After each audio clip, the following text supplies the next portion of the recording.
Hi, this is Kathleen and welcome to week 2.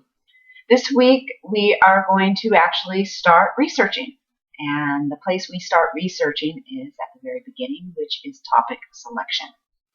Uh, Topic selection is so crucial in the research process, and I can tell you, after having been a librarian, a research librarian for longer than I will admit on camera, that one of the biggest problems students face in research in terms of roadblocks is topic selection.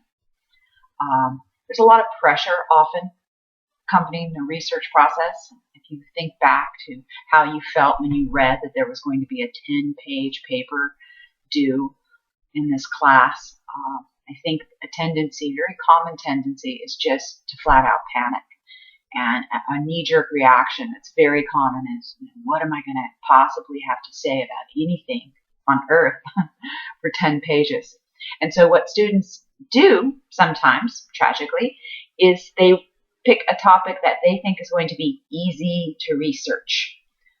They rely on what I call the old standards: global warming, gun control, genetically modified foods, healthcare reform. Now, if those topics thrill you and excite you, by all means, delve into them.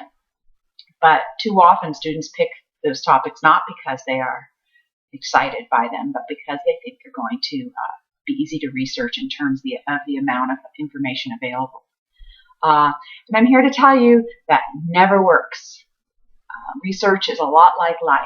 There are incredible highs, and there are some pretty dastardly lows. And what will help sustain you when you run into those lows, those roadblocks in your research, which we all do, even research librarians, what is going to sustain you is not jumping through an educational hoop, not trying to please me, not trying to please your English teacher.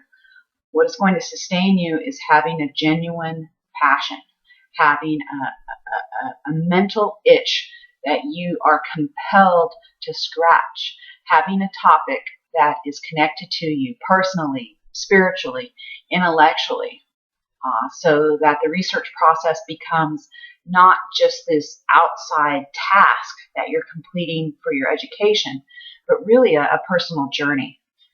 And that's what we are going to work on this week. We're going to spend the entire week choosing a topic because it is so important.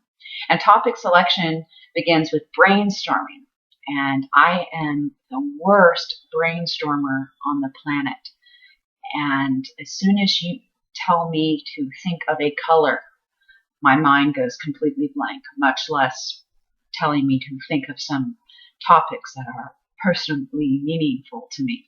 So we are going to work on some strategies that I have developed over the years that have worked really well with me, and they work really well with my students. And I hope you enjoy the process. And I hope you learn some tips and tricks that will help you choose a great topic, not only for this course, but for all research projects that you face in the future.